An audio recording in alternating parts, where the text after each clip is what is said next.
पूरी दुनिया में कहीं पर भी अगर साइबर अटैक होता है तो वहां पर चाइना का नाम सामने आता है। Targeted malicious activity by China. China unleashing its full spy power. China has a long history of spying on others. We begin tonight with a significant cyber attack taking place across the nation and around the world. 2020 में दुनिया भर में जितने भी cyber attack हुए हैं उनमें से 86% केसेस में चाइना का नाम सामने आया है।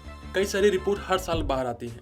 हर साल कई सारी ऐसी खबरें बाहर आती हैं जिसमें पता चलता है कि चाइना के हैकिंग ग्रुप्स ने किसी भी देश पर, किसी भी संस्था पर बहुत बड़ा हमला किया है, जिससे कि वहां पर बहुत ज़्यादा नुकसान हुआ है। चाइना के पास 130 स्टेट स्पॉन्सर्ड हैकिंग ग्रुप्स हैं जो लगातार दूसरे देशों को टारगेट करते हैं। उनका काम ही यही है। 2009 से 2019 के बीच में चाइना के जो हैकिंग ग्रुप्स हैं, जिन्हें APT और APT टीम नाम से जाना जाता है, उन्होंने अमेरिका की फोर्टिफाइड टेक्नोलॉजीज कंपनी को टारगेट किया। 2020 में जापान पर 5 लाख साइबर अटैक किए गए और जिसे ट्रैक करने पर चाइना का नाम सामने आता है। जब कोई भी हैकर किसी वेबसाइट को या फिर किसी देश की ऑफिशियल वेबसाइट को, किसी संस्था को हैक करता है तो उसका मोटिव होता है पैसा कमाना। लेकिन जब चाइना जैसा देश किसी देश को हैक करता है, किसी देश पर अटैक करता है, तो वो जानकारी चाइना अपने लिए यूज करता है और उस जानकारी में किसी भी देश की foreign policy, defence secrets, classified documents, nuclear secret, इसके अलावा उस देश की डार्क सीक्रेट होते हैं। ये बहुत ही सीरियस बात है। अगर चाइना किसी देश को अटैक करता है तो वो एक समझने वाली बात होती है कि उस देश के लिए चाइना कैसी पॉलिसी तैयार कर रहा है।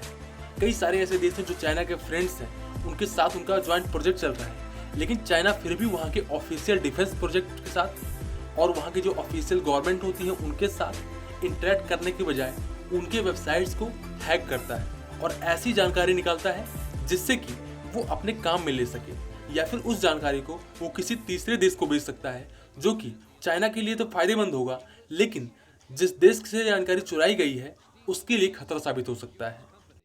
ये कुछ ऐसी पॉलिसीज हैं चाइना की जो कि चाइना को बहुत ही ज़्यादा डार्क और डेंजरस बना देती हैं।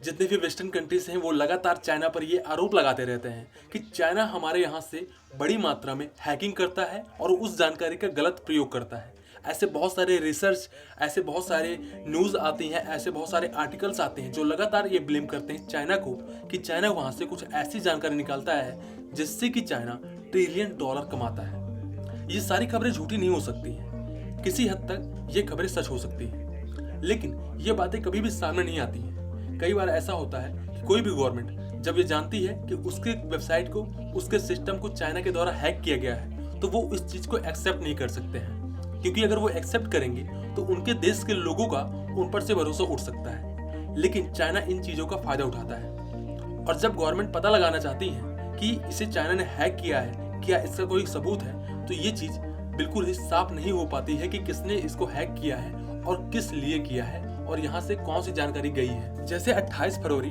2021 को एक रिपोर्ट में बताया गया कि चाइनीज हैकर्स ने इंडियन पावर प्लांट और इंडियन पावर ग्रिड को हैक किया था।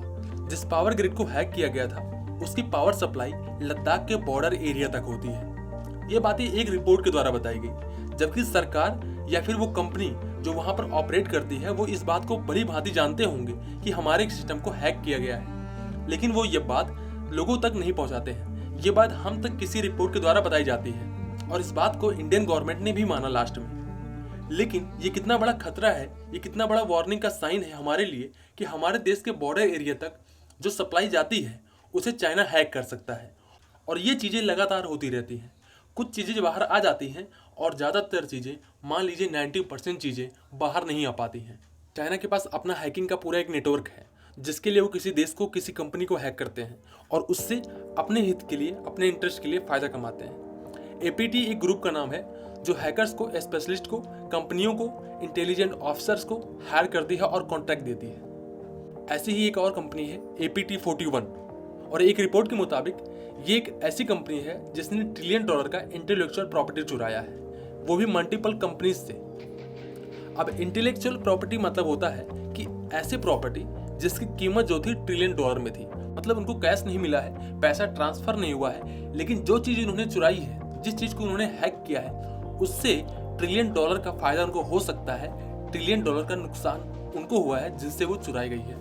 और ये प्रॉपर्टी उन कंपनियों से चुराई गई है जो कि मैन्युफैक्चरिंग, एनर्जी और फार्मास्यूटिकल सेक्टर में काम करते हैं। इनके पास काफ़ी सेंसिटिव डाटा होता है देश के लिए और उस कंपनी के लिए भी। जैसे कि ब्लूप्रिंट, डायग्राम, फार्मूला और मैन्युफैक्चरिंग रिलेटेड प्रॉपर्टीज होती हैं जिनकी डाटा चुराने का खतरा होता है, जिसे चाइना की साइबर नेटवर्क जो है वो चुराने का काम करते हैं। और ये वो कंपनियां हैं जो अमेरिका, एशिया और यूरोप में लोकेटेड हैं और इनसे ये जानकारी चुराई जाती है।